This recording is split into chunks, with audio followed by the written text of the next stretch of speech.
Selanjutnya adalah kita masuk ke sesi yang 3. Akan kami serahkan kepada moderator. Waktunya 10 menit dan 5 menit untuk tanya jawab. Kami persilakan Ibu Caroline. Terima kasih Bu Frida. Oke, aduh waktunya singkat banget ya. Asik juga tuh. Tapi nggak apa-apa. Ini kita tadi ngomong soal voucher Prodia ya. Para pemirsa di sini kayaknya heboh banget tuh tadi di kuis. Langsung banyak gitu yang jawab, keren. Karena Prodia hari ini hadir untuk aku tanya-tanyain soal lansia nih pada Bapak Fahril ya. Mungkin Pak Fahril boleh cerita mengenai Prodia, ada layanan khusus nggak sih buat lansia, Pak Fahril? Ya, terima kasih Ibu Caroline. Jadi memang terkait dengan lansia, itu di Prodia kita ada klinik spesial, kita sebutnya yaitu specialty clinic, yaitu dikhususkan untuk lansia atau kita sebutnya senior, di mana Prodia tersebut kita sebutnya biasanya adalah PSHC atau Prodia Senior Health Center.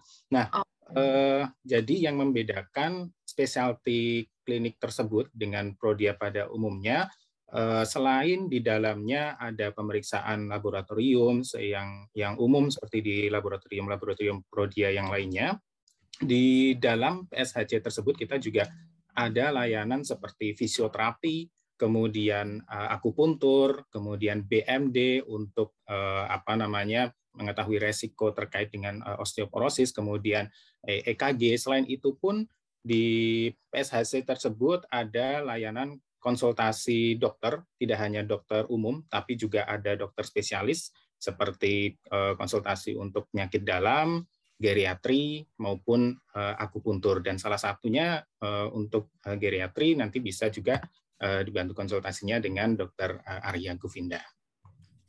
Oh, oke. Berarti ada layanan khususnya ya di Prodia ya, untuk screening juga ada ya. Jadi pemirsa di sini yang tadi mungkin ada pertanyaan ya, di mana rumah sakitnya, di mana ini Prodia udah tersebar di Indonesia dan setiap klinik berarti ada unitnya sendiri ya untuk senior ya, berarti Pak Fahril? Kalau untuk senior ini sendiri sebenarnya kita ada site khusus di Pondok Indah. Alamat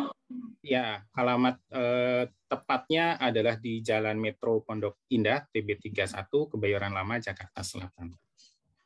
Oke. Nah, tadi kan Dokter Arya sempat bilang ada screening yang terbaru ya, mengenai genos kalau nggak salah ya. Genom. Itu genetik ya. Ya. Boleh diceritain lebih lanjut nggak itu tuh screeningnya seperti apa yang harus dipersiapkan buat para pelaku rawat gitu ya untuk membawakan pasien atau lansia dengan lansia ya berarti ya. Boleh di-share Pak Fahril? Ya, jadi memang di Prodia Senior tersebut yang ada di Pondok Indah, selain kita ada panel-panel pemeriksaan yang bisa dimanfaatkan untuk lansia atau kita tadi sebutnya senior, seperti di dalamnya biasanya yang banyak dimanfaatkan kita sebutnya panelnya adalah Pro Healthy Brain, kemudian Pro Geriatri, kemudian Pro Healthy Bone, di mana di dalamnya tentunya panel-panel tersebut, karena namanya panel, jadi isinya adalah kumpulan pemeriksaan ya. Pemeriksaan tersebut kita sudah sesuaikan sesuai dengan kebutuhan pasien, apakah nanti tujuannya untuk ke arah healthy brain, seperti ada pemeriksaannya kolesterol, kemudian ada gula, karena tadi Dr. Arya pun juga sudah sampaikan biasanya resikonya biasanya terkait dengan diabetes, hipertensi, dan lain-lain. Nah, selain itu pun sebenarnya kita juga di sini ingin menginformasikan bahwa di Prodia sendiri kita kembangkan pemeriksaan baru, karena tadi untuk demensia ya, salah satu yang menyebabkan munculnya adalah dari faktor genetik. Kita pun juga kembangkan pemeriksaan basicnya adalah genetik atau disebutnya adalah genomik. Pemeriksaan terkait resiko seseorang dari sisi genetik terhadap penyakit-penyakit seperti Alzheimer, kemudian ada schizofren, kemudian ada Parkinson, itu kita sebutnya pemeriksaannya adalah neurogenomik. Nah, neurogenomik itu dia basicnya adalah dari genetik. Jadi nanti dari darah tersebut nanti kita akan lihat nih profil genetiknya terkait dengan resiko penyakit-penyakit tadi. Jadi memang dilihat secara genetik bahwa genetik seseorang itu kan kalau dilihat dari lahir sampai mungkin nanti lanjut usia atau mungkin nanti di akhir hayatnya, genetik-genetik tersebut yang dianalisis tidak mengalami perubahan. Jadi sebenarnya pemeriksaan neurogenomik ini cukup dilakukan 1 kali seumur hidup. Jadi biasanya pemanfaatannya lebih ke arah anggota keluarga yang misalkan saudaranya atau mungkin kakeknya yang menderita salah satu penyakit yang berhubungan dengan demensia, karena tadi ada resiko genetik, maka bisa dimanfaatkan untuk tujuan preventif, untuk pencegahan nanti sebaiknya seperti apa, apakah merubah lifestyle-nya, apakah mungkin dari sisi lingkungannya, dari sisi pola makannya untuk mengurangi misalkan tadi kolesterol kah, atau mungkin hipertensi atau diabetes, karena mungkin resikonya lebih tinggi dibandingkan orang lain dilihat dari sisi genetiknya. Nah, itu adalah pemeriksaan neurogenomik cukup 1 kali seumur hidup, dan terkait dengan pemeriksaan tersebut karena yang dilihat adalah genetiknya, maka tidak ada persyaratan khusus. Jadi kan kalau pemeriksaan laboratorium yang umum itu kan harus puasa atau mungkin aktivitasnya harus dijaga seperti pada pemeriksaan glukosa puasa gitu atau gula puasa. Kalau pemeriksaan basicnya genomik ini atau neurogenomik ini khususnya pada penyakit-penyakit demensia gitu, tidak harus puasa karena tidak ada pengaruh ke genetiknya, dan juga tidak harus mengatur aktivitasnya harus yang seperti apa dan lain-lain, karena yang kita analisis memang murni dari sisi genetiknya dan tidak ada persyaratan khusus. Sampelnya pun yang diambil adalah darah. Jadi kalau misalkan saat ini sedang check up rutin, itu juga bisa langsung ditambahkan pemeriksaan terkait dengan genetik ini atau sebutnya adalah neurogenomik ini. Oke, jadi ini merupakan screening awal ya, yang biasanya kan kita tahunya screening awal tuh sama orang yang sudah ada tanda-tandanya gitu ya, yang sudah ada penyakitnya gitu misalnya. Tapi ini screening awal, langkah preventif untuk keturunannya berarti ya. Ya, dari sisi genetik. Iya. Nah, namanya kan tadi neurogenomics ya, Pak ya. Nah, neuro kan syaraf ya, otak ya. Berarti ini kita hanya bisa mendeteksi dari potensi penyakit syaraf berarti. Iya, jadi di pemeriksaan neurogenomik ini kita lihat gen-gen apa saja sih yang biasanya mempengaruhi kondisi-kondisi pada penyakit-penyakit yang hubungannya dengan neuro. Di dalamnya itu yang dianalisis terkait genetik-genetik pada kondisi Alzheimer's, kemudian ada juga kondisi disebutnya amyotrophic lateral sclerosis, kemudian bipolar disorder, epilepsi, kemudian intracranial aneurysm, migrain, jadi gen-gen yang terkait migrain pun di situ juga dianalisis, kemudian multiple sclerosis, Parkinson, schizofren, bahkan stroke. Jadi di dalamnya itu cukup banyak gen yang dianalisis terkait dengan kondisi-kondisi tersebut. Nanti hasilnya pun berupa scoring. Jadi misalkan nih, genetik yang dianalisis terkait dengan Alzheimer's, skornya seperti apa? Apakah normal, apakah resikonya sedang, apakah resikonya tinggi? Kalau resikonya tinggi tentunya nanti ketika di awal harus memodifikasi lifestyle-nya, karena di hasilnya pun nanti ada saran secara umum ya. Karena kalau saran yang lebih rinci lagi tentunya nanti bisa dikonsultasikan dengan dokter spesialisnya. Nah, dan juga pemeriksaan neurogenomik ini dia berbeda nih, tidak seperti pemeriksaan laboratorium pada umumnya. Kalau pemeriksaan laboratorium pada umumnya seperti periksa kolesterol atau gula atau mungkin fungsi hati, fungsi ginjal, hasilnya biasanya keluarnya 1, 2, atau 3 lembar. Nah, kalau pemeriksaan neurogenomik ini karena gen-gennya itu tadi sangat banyak ke arah gangguan penyakit-penyakit neuro yang sangat banyak, hasilnya pun dia juga seperti majalah. Jadi cukup banyak berlembar-lembar karena tadi sebenarnya hasil dari genetik ini bisa digunakan sebagai baseline nanti ke depan itu terapinya seperti apa yang harus dilakukan. Jadi memang seperti kalau kita beli alat-alat elektronik seperti manual book-nya gitu. Nah, ini kita juga sama. Jadi kita ini seperti dapat manual book, tetapi terkait dengan genetik yang berhubungan dengan penyakit-penyakit neuro. Dan itu tadi cukup dilakukannya 1 kali seumur hidup. Oke. Mungkin ini informasi penting ya buat pelaku rawat dan juga keluarga dari lansia, terutama dengan demensia atau yang punya atau keluarganya yang punya penyakit syaraf ya seperti stroke gitu ya, Parkinson, Alzheimer gitu. Itu udah mulai bisa mendeteksi gitu dari sekarang, udah bisa tahu apakah nanti ke depannya ada potensi untuk juga menderita penyakit yang sama, sehingga untuk mengurangi resiko itu nanti di bagian report ada sarannya ya, berarti ya ada semacam manual book-nya gitu ya Pak Fahril ya. Ada saran dan juga ada kira-kira faktor apa sih yang bisa mempengaruhi kondisi tersebut ke depannya. Misalkan kondisi stres, jadi sebisa mungkin stres harus dijaga, dan kemudian ada paparan mungkin dari radiasi dan lain-lain, itu pun nanti juga dimasukkan ke dalam situ. Nah, berbedanya kalau pemeriksaan neurogenomik ini kan preventif 1 kali seumur hidup sebagai manual book-nya, tentunya nanti tetap dilakukan controlling kalau misalkan resikonya tinggi. Seperti tadi kita juga ada panel-panel seperti di dalamnya ada terkait kolesterol, ada gula, dan itu adalah pemeriksaan yang berbeda. Satunya dari sisi genetik melihat resikonya seperti apa. Kalau yang kolesterol, gula, dan juga mungkin fungsi hati, fungsi ginjal digunakan sebagai monitor apakah memang sudah muncul kelainan-kelainan tersebut atau tidak. Menarik nih, menarik.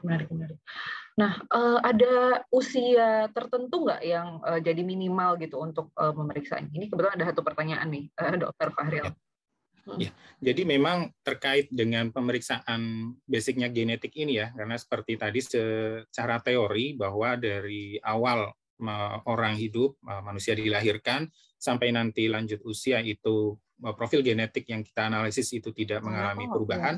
Jadi intinya bisa dilakukan di semua umur.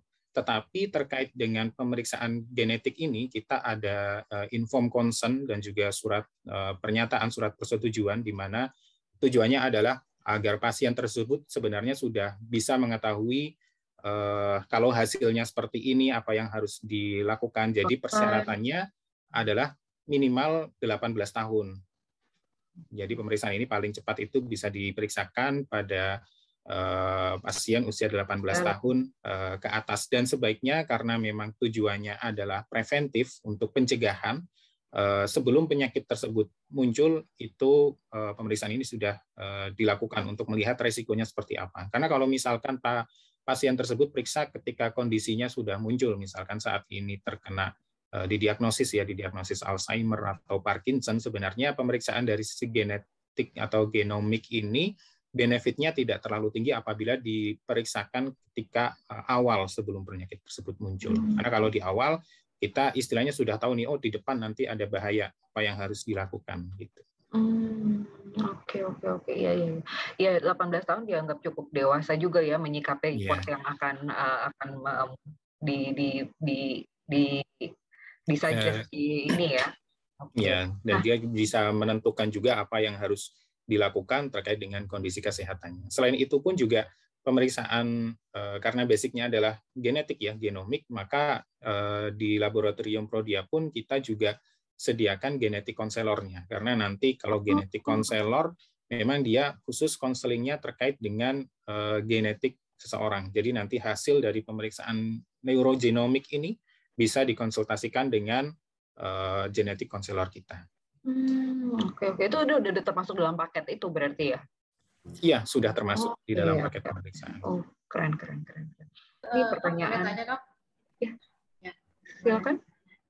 Itu kalau boleh tahu, itu pemeriksaannya seperti apa gitu ya? Sistemnya apa yang diperiksa? Misalnya pakai ada sampel atau pakai magnetik apa? Jadi kita bisa ada bayangan, nanti periksanya seperti itu. Gitu. Iya.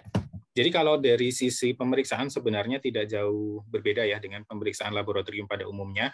Yang diambil adalah dari darahnya. Tetapi yang membedakan adalah kalau misalkan pemeriksaan lain itu dari darah langsung dilihat nih kolesterolnya seberapa tinggi kadarnya, gulanya seberapa tinggi kadarnya. Kalau pemeriksaan berbasis genomik ini dari darah tersebut, nanti kita hanya istilahnya menganalisis DNA-nya saja. Karena kan kalau secara teori ya, di dalam sel itu kan ada inti sel, di dalam inti sel itu ada material genetik, disebutnya DNA tadi. Nah, salah satunya yang ada di dalam darah adalah si sel darah putih, karena sel darah putih dia punya inti sel dan di dalamnya dia ada material genetik dan disitulah nanti yang akan kita analisis dari gen-gen tersebut. Kita nanti akan pilah-pilah seperti tadi ada gen-gen yang beresiko tinggi ke arah Alzheimer, hasilnya seperti apa. Ada gen-gen yang dia biasanya beresiko kepada penyakit Parkinson atau terkait dengan penyakit stroke ataupun mungkin kondisi lainnya yang di dalam pemeriksaan neurogenomik ini.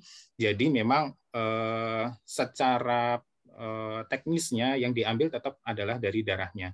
Jadi ketika Bapak atau Ibu melakukan check up secara rutin, misalkan saat ini sedang mau cek gula darah, kolesterol maupun fungsi hati, fungsi ginjal dan lainnya, pemeriksaan ini sebenarnya juga bisa langsung ditambahkan. Jadi nanti sekalian ambil darah, kita akan analisis dari sisi pemeriksaan genetik atau genomiknya. Maaf Ibu, waktunya sudah habis. Oh oke ya, sayang sekali waktunya udah habis. Tapi yang mau banyak nanya ke Prodia, nanti bisa ada hotline centernya juga ya Pak Fahril ya? Ya, jadi kalau di Prodia nanti kita ada kontak centernya di 1800 830, atau mungkin kalau ingin melihat langsung Prodia Senior atau PSHC kita seperti apa, nanti pun juga bisa langsung datang di seperti tadi di area Pondok Indah ya, atau tepatnya tadi di Jalan Metro Pondok Indah TB31 Kebayoran Lama Jakarta Selatan. Di situ ada sih ya tulisannya Prodia Senior Healthcare ya kalau nggak salah ya. Iya, ada. Oke, terima kasih Pak Fahril. Masih banyak terima kayaknya kasih Bu Karolin. pertanyaan yang mau ditanyakan gitu ya terkait dengan pemeriksaan lansia di Prodia. Silakan dibuka aja websitenya atau tadi ada hotline centernya. Kalau begitu, aku langsung kembalikan ke Ibu Frida lagi. Silakan. Terima kasih, Ibu Karolin. Terima kasih untuk bincang-bincang pada siang hari ini yang sungguh hangat dan membawa kita lebih serius bagaimana sebenarnya untuk memiliki tubuh yang sehat.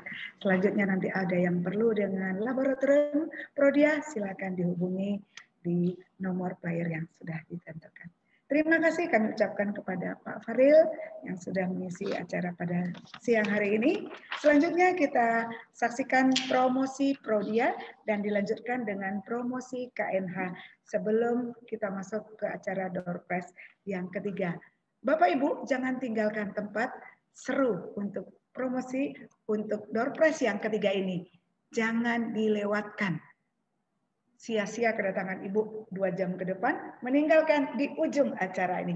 Silakan promosi Prodia dan promosi KNH sekaligus. Middle age dan senior adalah kelompok usia yang berisiko tinggi terpapar COVID-19. Kebersihan lingkungan serta imunitas adalah kunci untuk tetap sehat, aktif, dan mandiri. Prodia Senior Health Center berkomitmen untuk menjadi solusi bagi pengelolaan kesehatan middle age dan senior di berbagai kondisi. Kami menerapkan protokol kesehatan dan prosedur disinfeksi yang ketat demi keselamatan dan kesehatan pelanggan. Sesuai dengan protokol physical distancing, area di ruang tunggu telah diatur sedemikian rupa supaya berjarak. Kami memastikan semua personel Prodia Senior Health Center dalam keadaan sehat dan fit untuk melayani pelanggan. Seluruh tenaga kesehatan akan menggunakan APD sesuai protokol kesehatan, seperti masker medis, baju hazmat atau gaun, dan sarung tangan nitril yang rutin diganti. Kami selalu melakukan pengecekan suhu tubuh bagi pelanggan dan pendamping pelanggan yang datang ke klinik. Demi menjaga keselamatan, pelanggan dan pendamping akan diminta untuk mengisi form pernyataan riwayat kondisi diri sebelum melakukan pemeriksaan. Kami menyediakan masker serta sarung tangan pada counter yang dapat digunakan sebagai perlindungan ekstra. pelanggan yang ingin melakukan pemeriksaan terkait tes COVID atau berada dalam kondisi yang kurang sehat akan diarahkan ke area layanan yang berbeda. Selain itu, Prodia Senior Health Center juga sudah memiliki chamber swab mandiri. Physical distancing juga diberlakukan saat pelanggan melakukan konsultasi tatap muka dengan dokter. Petugas di area pelayanan maupun tenaga kesehatan mengutamakan higienitas dengan melakukan disinfeksi tangan secara rutin. Kami menyediakan perlengkapan disposable untuk tiap pelanggan demi kenyamanan. Proses pengambilan, pengumpulan, dan penanganan sampel dan spesimen, baik darah, urin, dan spesimen lainnya dilakukan dengan hati-hati dan mengedepankan prinsip patient safety. Prodia Senior Health Center juga sudah melayani pengambilan sampel darah dari mobil pelanggan melalui layanan Prodia in Your Car. Dalam masa pemantauan, jika middle age dan senior tidak bisa datang ke klinik, pelanggan dapat melakukan telekonsultasi dengan dokter serta menggunakan layanan home service. Kami juga menyediakan layanan fisioterapi online bagi pelanggan yang membutuhkan latihan sederhana dengan minimal supervisi. Kami tetap menyediakan layanan penunjang pemeriksaan seperti pemeriksaan kepadatan tulang atau BMD, akupuntur, EKG dan ronsen dengan tetap berfokus pada kebersihan dan kenyamanan pelanggan. Kami menghimbau pelanggan untuk melakukan transaksi pembayaran melalui transfer maupun debit atau kredit card untuk mengurangi resiko penyebaran virus melalui uang tunai. Ini semua merupakan upaya Prodia Senior Health Center dalam memberikan layanan yang terbaik dan komprehensif bagi middle age dan senior. Info lebih lanjut, hubungi kontak Prodia 1500 830. Kita saksikan video Kanopi Nursing Home.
Selanjutnya, kami mengucapkan terima kasih yang sebesar-besarnya kepada seluruh hadirin yang boleh hadir di talkshow siang hari ini atas berjalannya dengan lancar. Ucapan terima kasih kepada seluruh peserta yang mengisi acara ini. Permohonan maaf jika ada hal-hal yang kurang berkenan di hati Bapak Ibu. Jika ada keperluan dengan Kanopi Nursing Home, silakan hubungi nomor telepon Ibu Rosida seperti yang ada di player kami. Kami undur diri, Frida mengucapkan selamat ulang tahun bagi Kanopi Nursing Home yang ketiga dan juga bagi Prodia. Dan didukung oleh Laboratorium Prodia. Semoga sukses selalu. Salam sehat. Selamat siang. Tepuk tangan buat kita semua.